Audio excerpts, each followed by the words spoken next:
एक दिन एक दोहा कहा था कि 14 को छोड़ दो, 15वें में मन लगाओ। ये 14 क्या है? 7 तो स्वर्ग लोक हैं। भू भुवा स्व महाजना तपः सत्य। ये एक से एक श्रेष्ठ 7 स्वर्ग हैं।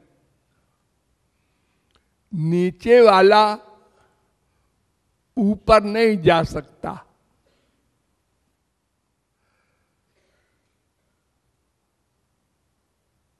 बेचारा दुखी रहता है ऊपर वालों को देखकर। जैसे लखपति के पास मोटरसाइकिल है, करोड़पति के पास गाड़ी है बड़ी, तो वो मोटरसाइकिल वाला कुड़ता रहता है देखकर बड़ी गाड़ी को। जैसे हमारे यहाँ अनेक क्लासेस हैं, लखपति, करोड़पति, अरबपति, किसी के माँ भी है, बाप भी है, बेटा भी है, बीबी भी है, किसी की माँ मर गई है, किसी का बाप भी मर गया है, किसी की बीबी भी मर गई है। अनेक क्लास हैं संसार में भी। तो एक दूसरे को देखकर कुड़ते रहते हैं लोग, दुखी होते हैं। काश कि हमारे बहन होती तो हम भी राखी बंधवाते। चलो एक नकली बहन बना लो। अरे नकली बेटा बनाने लगे लोग लिखा पढ़ी करके। तो ऐसे 7 लोक हैं। सबसे ऊपर सत्य लोक है, उसको ब्रह्म लोक भी कहते हैं, जो स्वधर्मनिष्ठा शतजन्म भी पुमान विरिंचिता मेति। जो 100 जन्म तक, ध्यान दो, 100 जन्म तक लगातार वर्णाश्रम धर्म का पालन 100% करे, वो ब्रह्मा बनता है। जीव ये इम्पॉसिबल है। 100 जन्म तक और एक भी त्रुटि न करे, वेद शास्त्र के अनुसार सब कर्म करे। लेकिन अगर कोई कर ले तो ब्रह्मा बनता है। लेकिन ये सब माइक है। ब्रह्म भुवना लोका पुनरावर्तिनोर्जुन, गीता 8:16। विरिंचादमंगलम, भागवत। जया विरिंचा निरयान चकार, भागवत 9:5-25। नरक मानते हैं भक्त लोग ब्रह्मलोक को भी।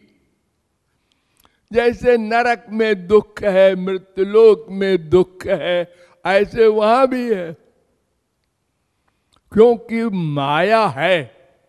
जब माया है तो फिर काम, क्रोध, लोभ, मोह ये 6 दुश्मन हैं, तो फिर दुखी है। कुछ मामलों में हमारे मृत्युलोक के लोगों से अच्छे हैं वो लोग, उनका शरीर दिव्य है, उसमें कोई पसीना और यूरिन वगैरह, गंदगी और कोई बुढ़ापा ये सब नहीं होता। लेकिन मन के रोग तो है। तो सबसे बड़ा दुख तो मन के रोग का होता है। इसलिए इनको छोड़ो, इनकी बात सोचो मत, इनकी साधना करो मत। इसके ऊपर है कैवल्य मोक्ष, सब दुखों से छुटकारा, सदा को भगवान में लय हो गया। ज्ञानी ये करोड़ों जन्मों में भी किसी किसी को प्राप्त होता है, कलयुग में तो प्रश्न ही नहीं। लेकिन अगर किसी को मिलता भी हो और तुमको राय दे कि आ जाओ, तो कह दो नमस्ते। महाप्रभु जी ने कहा है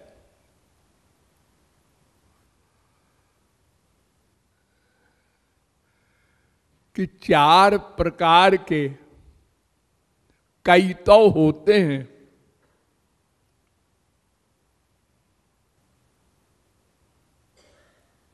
धर्म, अर्थ, काम, मोक्ष।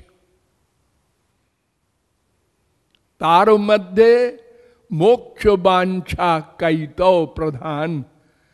इन चारों में मोक्ष की इच्छा सबसे खतरनाक। तो ये कैवल्य मोक्ष है। धर्म, अर्थ, काम तो स्वर्ग तक जाएगा और ये माइक है, और मोक्ष दिव्य है, भगवान में लय हुआ है। लेकिन प्रेमानंद नहीं मिला बेचारे को, सदा को गया। अब फिर संसार में न स पुनरावर्तते न स पुनरावर्तते, वेद कहता है। छांदोग्योपनिषद 8:15-1, जावाल्युपनिषद का 22वां मंत्र, वासुदेवोपनिषद का पहला मंत्र। ये मंत्र कह रहा है कि वो फिर लौट के नहीं आता। यद गत्वा न निवर्तन्ते तद्धाम परमं मम। अनावृत्ति शब्दात 4:4-22 वेदांत। अतएव ये भी त्याग है 8वां। और 4 मोक्ष होते हैं भक्तों के, साष्टी, सामीप्य, सालोक्य, सारूप्य। इसमें सगुण साकार भगवान के लोक में रहता है, भक्ति करता है, लेकिन ये कामना है अपनी, अपनी कामना वाला प्रेम विशुद्ध नहीं, सकाम है। इसलिए इसको भी छोड़ो। ये हो गया त्याज्य। 7, 5, 12। अब 13वां श्री कृष्ण की भक्ति आई। तो श्री कृष्ण की भक्ति 3 प्रकार की होती है। एक विशेष ऐश्वर्य माधुर्य कम, द्वारिका के श्री कृष्ण की भक्ति। वहां ऐश्वर्य ज्यादा है, माधुर्य कम है। और इससे श्रेष्ठ है मथुरा के श्री कृष्ण की भक्ति। इसमें द्वारिका से अधिक माधुर्य है, लेकिन ऐश्वर्य का मिक्सचर है। तो इतने हो गए 14। अब 15वां है वृंदावन का रस। यहां केवल माधुर्य है, ऐश्वर्य जा नहीं सकता। वो चोरी चोरी सेवा करता है, लेकिन डिक्लेयर्ड नहीं। यहां न मां को पता है ये ब्रह्म है, और न श्री कृष्ण को फीलिंग है कि मैं ब्रह्म हूं। श्री कृष्ण अपने को बालक ही रियलाइज करते हैं और मां यशोदा अपने को मां ही अनुभव करती है। ये रस है। इस रस की उपासना माधुर्य भाव में सर्वश्रेष्ठ होती है, जिसका सबक आप लोगों को पढ़ाया जाता है। इसलिए इसी में मन लगाना है। ये मुसलमानों का रमजान का महीना है। ये उनका सबसे पवित्र महीना है। इसमें सब पवित्र काम किए जाते हैं। भगवान की भक्ति, अपने अपराधों की क्षमा मांगना और सबसे अधिक जोर दिया जाता है दान करना।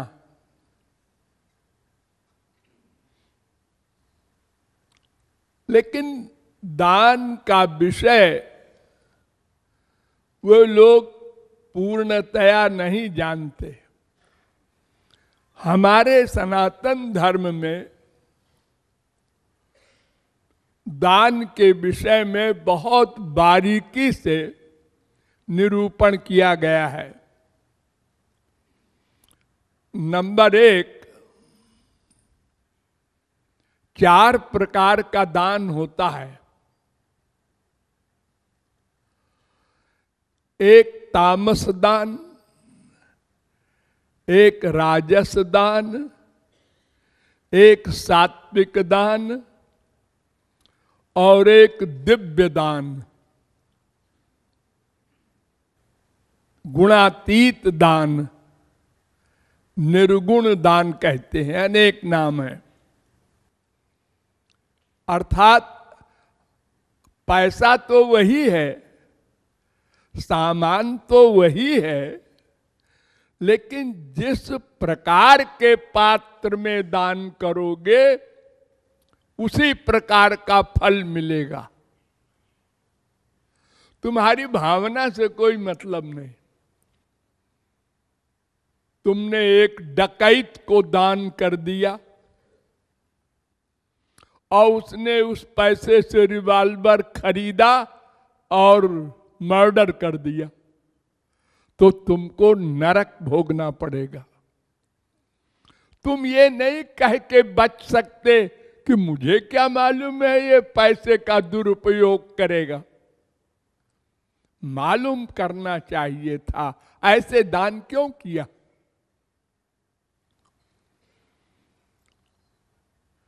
तो जो तामसी व्यक्ति है उसको दान करोगे तामसी फल मिलेगा। जो राजसी व्यक्ति है उसको दान करोगे तो राजसी फल मिलेगा। जैसे हम संसार में दान करते हैं, राजसी व्यक्ति को अपनी लड़की की शादी में किसी में, इसका फल राजस होगा। मरने के बाद पैसा मिलेगा आपको, लेकिन राजसी भावना रहेगी। जो देवताओं के निमित्त दान करेगा, इंद्र को, वरुण को, कुबेर को, यमराज को, देवताओं को, उसको स्वर्ग मिलेगा। और जो भगवान और भगवान के जन संत को दान करेगा उसको भगवान का फल मिलेगा, लोक मिलेगा, कृपा मिलेगी, भगवान का प्रेम मिलेगा, भगवान में अटैचमेंट जल्दी होगा, अर्थात निर्गुण फल मिलेगा। इस प्रकार पात्र के अनुसार फल मिलता है हमारे सनातन धर्म में। हजारों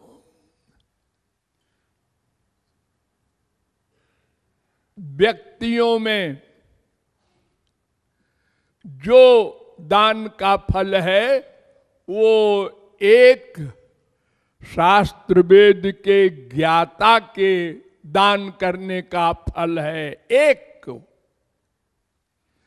हजारों शास्त्र वेद के ज्ञाता को दान करे वो फल है एक उस व्यक्ति को जो शास्त्र वेद का ज्ञान करा सके। ह्यर्थज्ञ,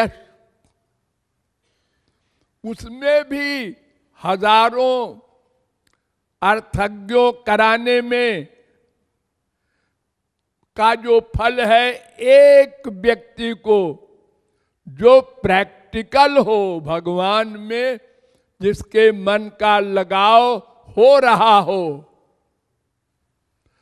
जो साधना कर रहा है, प्रयत्न कर रहा है, और अनंत गुना फल उसके प्रति मिलेगा जिसने भगवत प्राप्ति कर ली है। उसके प्रति दान करने पर, दान वही है, 1 रुपए का दान किया हमने, चाहे 1 लाख का किया, चाहे संपूर्ण पृथ्वी का दान किया, लेकिन जिस प्रकार के पात्र में हम दान करेंगे उसी प्रकार का फल मिलेगा। धर्म के 4 पाद होते हैं, प्रकट 4 पद धर्म के, कलिमह एक प्रधान। एक प्रधान है उन 4 में, ये न के न विधि दीन दान करई कल्याण। दान में कम कलौ जुगे, मनुस्मृति भी यही कहती है। तो दान करने में बहुत सावधानी बरतनी है। ऐसा नहीं है आंख मूंद के दान करते जाओ। जिस पात्र में दान करोगे उसी प्रकार का फल मिलेगा। महाभारत में एक कथा है,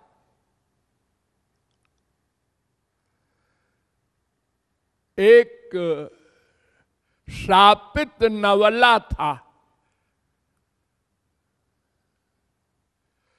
शाप से गंधर्व नवल बन गया था।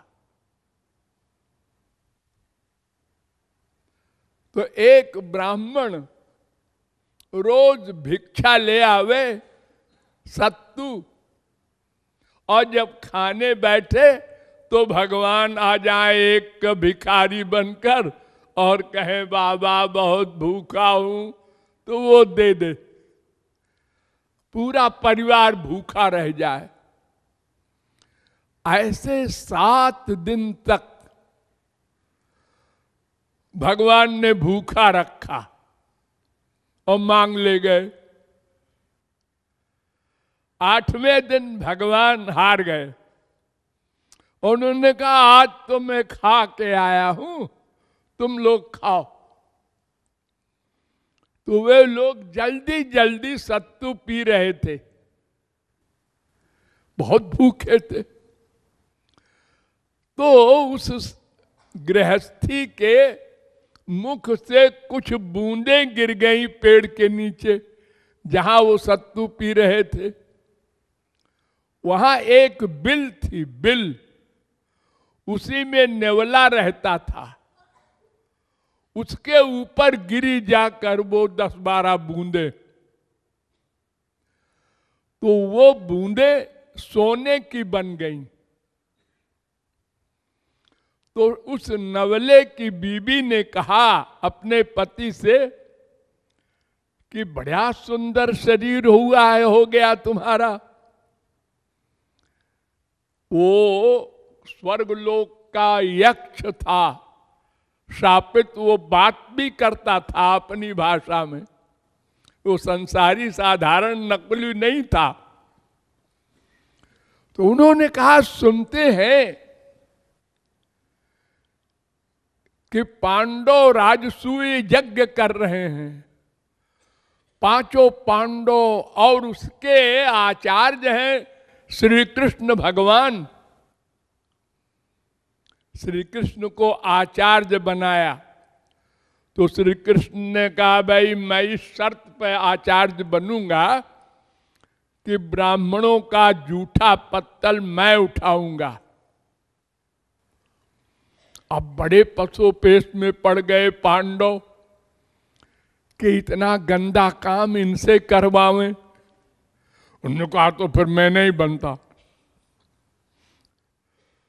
तो पांडवों ने कहा ठीक है भाई उठा लेना। तो कहीं इतना इंपॉर्टेंट यज्ञ है जहां साक्षात भगवान आचार्य है, वहां चले हम लोग तो सारा शरीर सोने का हो जाएगा। तो वो मियाँ बीबी वहां गए और जो जूठन पड़ा था वहां सब ब्राह्मणों का, उसी में खूब लोटे, लेकिन कोई असर नहीं हुआ। तो जब सभा लगी पांडवों की, तो वो यक्ष जाके अपने रूप में प्रकट हुआ और उसने कहा धिक यज्ञम युधिष्ठिरस्य, युधिष्ठिर के यज्ञ को धिक्कार है। और भीमसेन ने उठाया गदा, ये कौन है जो बोल रहा है युधिष्ठिर के यज्ञ को धिक्कार है, हम मर्डर कर देंगे इसका। भगवान ने कहा ठहरिए ठहरिए, ज्यादा गुस्सा ठीक नहीं है, पहले इससे पूछिए तो क्यों कह रहा है। उसने सब बता दिया किस्सा कि एक ब्राह्मण के इस प्रकार 8 दिन भूखे रहने के बाद उसके उच्छिष्ट से और को हमारा ये थोड़ा सा सोना बन गया है शरीर, तो हम इसीलिए यहां आए थे और यहां कोई असर नहीं हुआ मेरे ऊपर। तो भगवान ने कहा भीमसेन, तुमने जो ये कराया है यज्ञ, इसका पैसा कहां से आया? अर्जुन ने युद्ध किया राजाओं से और युद्ध करके वहां का खजाना लेके आए हरा करके। तो अगर एक राजा दूसरे राजा को युद्ध में हरा दे और उसका कोष लूट के ले आवे तो पाप नहीं है शास्त्र में। चोरी से न लावे, हरा करके। तो ऐसे धन से यज्ञ हुआ है और उस भिखारी ने तो 7 दिन भूखे रहा, वो फिर उसने सत्तू पिया, वो बूंदे हैं। तो दान में बहुत बारीकियां होती हैं। और बतावे एक किस्सा, एक ब्राह्मण था, उसको एक गाय दान दी गई। गाय, करोड़ों गाय राजा के यहां, और वो गाय लौट आई फिर, और दूसरे दिन दूसरे ब्राह्मण को दे दी उसी गाय को, नासमझी में। तो राजा का नाम था नृग। अब दोनों ब्राह्मणों में लड़ाई हो गई। उसने कहा ये मेरी गाय है, उसने कहा मेरी है, उसने कहा मुझको दान किया, उसने कहा मुझको दान किया।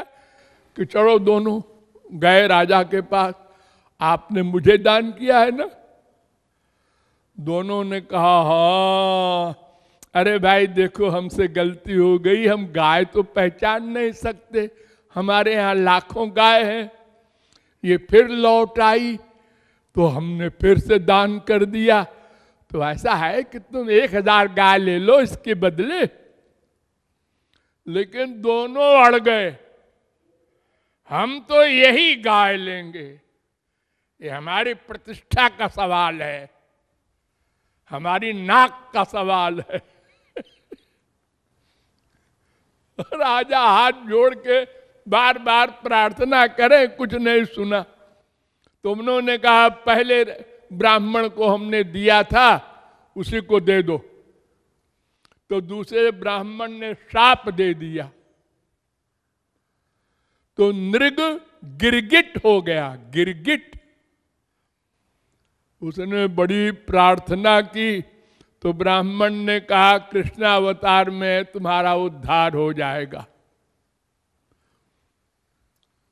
तो दान में बड़ी बारीकियां होती हैं, ऐसे नहीं है जैसा मन में आया वैसा कर दिया, जिस पात्र को चाहे दान कर दो, ऐसा नहीं है।